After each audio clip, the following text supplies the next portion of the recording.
moradores. E como sempre, reforçamos o nosso compromisso, né, com a informação responsável, com o direito de todos serem ouvidos. Por isso, dando continuidade a essa pauta e mantendo o espaço democrático que o programa defende, hoje abrimos, então, o espaço para que ele possa falar e apresentar os pontos que considera importantes. Muito bom dia, Marcos, seja bem-vindo. Bom dia, Liana.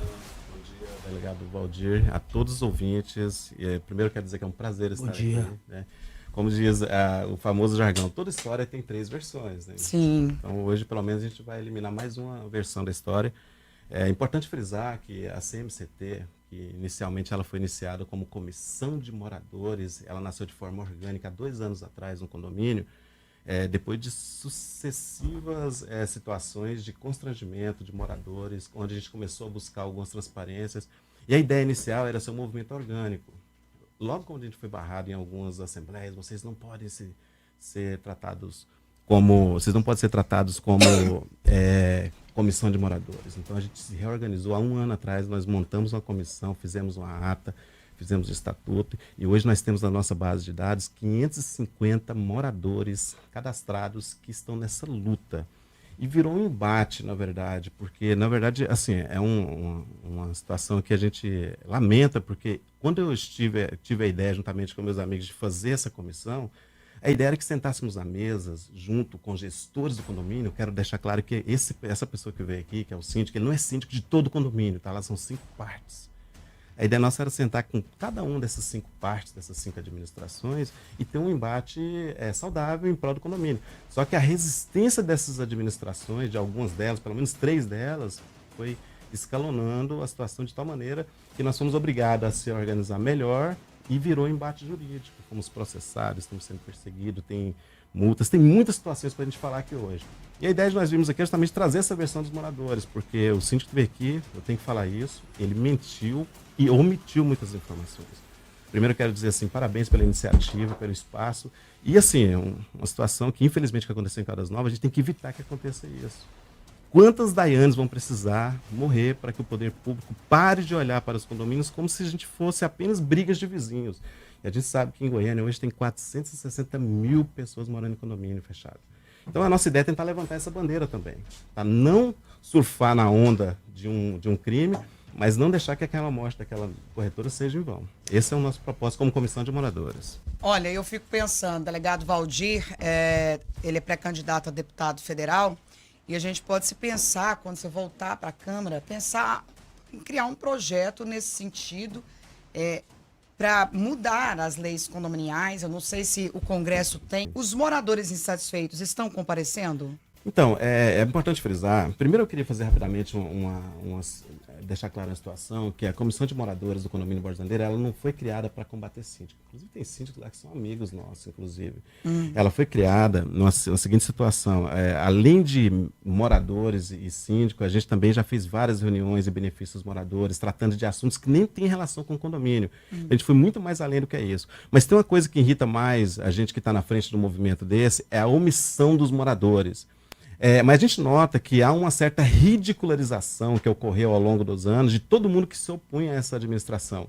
É desgastante, nós somos pais de família, temos nossos afazeres, a gente tem que estar à frente do movimento desse e às vezes ter que dar a cara a tapa. Mas uma situação, por exemplo, que ocorreu, é importante frisar, o motivo da nossa vinda aqui, quando eu digo que o síndico mentiu e omitiu, tem a situação em que ele diz, por exemplo, numa ação que foi para o Ministério Público, que as lixeiras do condomínio foi emprestada por apenas 2 ou 3 dias. Isso tudo que eu estou falando aqui está na ação do Ministério Público. O advogado falou que eu posso falar, que eu tenho provas e mandei para vocês.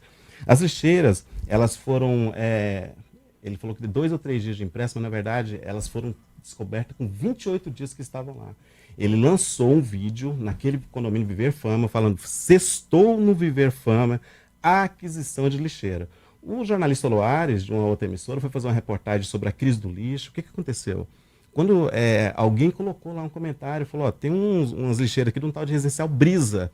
Isso alavancou a história, ele correu lá à noite e tirou. Então aqui você nota que há uma mentira deslavada, em que se eram inutilizáveis, o que elas estavam fazendo lá, e por que ele correu e retirou. Essa é a situação. O síndico também, no seu relato aqui na rádio, ele disse que tem prerrogativa de gastar. Só que nós temos a convenção estatuária do condomínio, que a gente costuma falar que é a lei pétrea, ela não pode sobrepor a hierarquia jurídica, no caso o Código Civil, que por sua vez você tem um regimento interno que trata a área comum.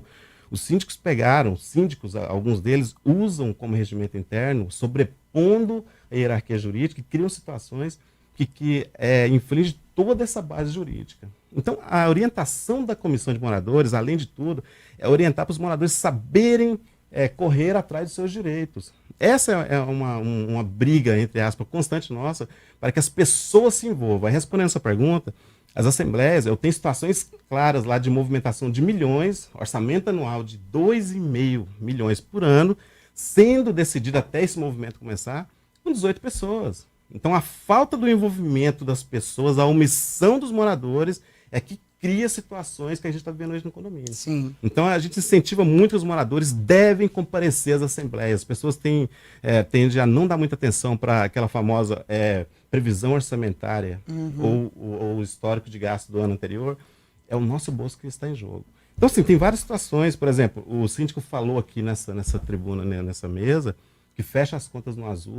Não há de se falar em fechar contas no azul quando você tem um déficit do fundo de reserva de 106 mil no Espaço Tropicali, 74 mil no Residencial Salinas e 30 mil reais, que foi reprovado, inclusive, na última Assembleia. Ele falou que está todas aprovadas. E tudo isso a gente juntou e fomos à delegacia, no 16º Delegacia, abrimos lá e esse assunto explodiu já há 1 ano e meio que já está no Ministério Público.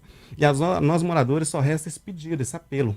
Participem. Você que é morador de condomínio hoje, você que faz parte desses 28% de goianos que moram em condomínio, participe das assembleias e não aceitem qualquer resposta genérica como resposta. Então, esse é um apelo como presidente de comissão de moradores. Ravena. Então, a situação que acontece ali no nosso condomínio, Ravena, que eu chamo de ditadura jurídica. Até o delegado Valdir já puxou esse assunto. O que é ditadura jurídica? É pessoas simples que vão até a administração e são ridicularizadas. Tem vídeos que eu mandei para vocês, onde nós fomos ridicularizados, chamados de desocupados por querer o nosso direito, e começamos a agir conforme o jurídico falou, por e-mail.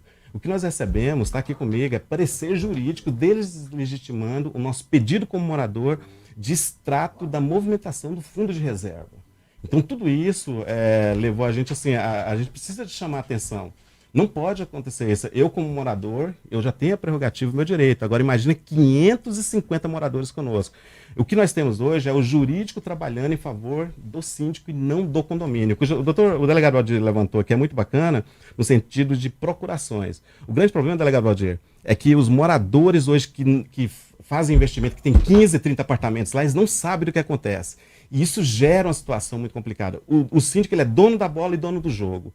Antes da eleição, ele já está com tudo preparado. E a gente chega lá, eu me compactuei uma vez com um morador, antes do nosso movimento, em que ele estava lá todo sujo, que ele veio do trabalho. Ele falou assim, o que o meu voto vale? Naquele momento teve 140 procurações. Ele falou, me sinto um palhaço. Eu me compactuei com isso. Então você acaba sendo desencorajado de participar de decisões importantes, porque o síndico tem o poder de procuração. Tem situações lá que a esposa do síndico, com 40 procurações, ela aprovou as próprias contas deles e reelegeu ele. Então são situações que acontecem não só no Borges Landeiro, mas nesses 28% de moradores, que é 406 moradores ou mais, segundo o censo de 2022, isso é muito claro que tem várias Daianes sofrendo. A gente tem um pouquinho mais de coragem, porque nós não estamos sozinhos. A gente tem uma coragem a mais, porque a gente é destemido e temos muitas pessoas do nosso lado.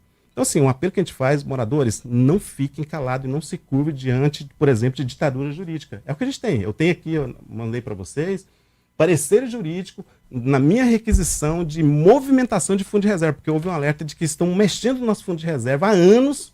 Em 2023, o síndico mostrou só no demonstrativo. A gente pede o extrato, ele fala que está nos livros tem um saldo, mas o fundo de reserva ele nunca cresce. Então são situações assim graves. Minha esposa já foi ameaçada de morte, virou processo. Já teve caso de polícia que foi chamado por rede de proteção dele, proibindo o nosso acesso. Então, o que acontece hoje no Borges Landeiro não é uma exclusividade nossa. Então, a Comissão de Moradores, ela está à disposição de qualquer outro condomínio para ajudar vocês a irem atrás do direito de vocês. Marcos, e nós vamos atrás de uma resposta aí, vamos ver o que está acontecendo. Inclusive, eu quero ter acesso ao processo.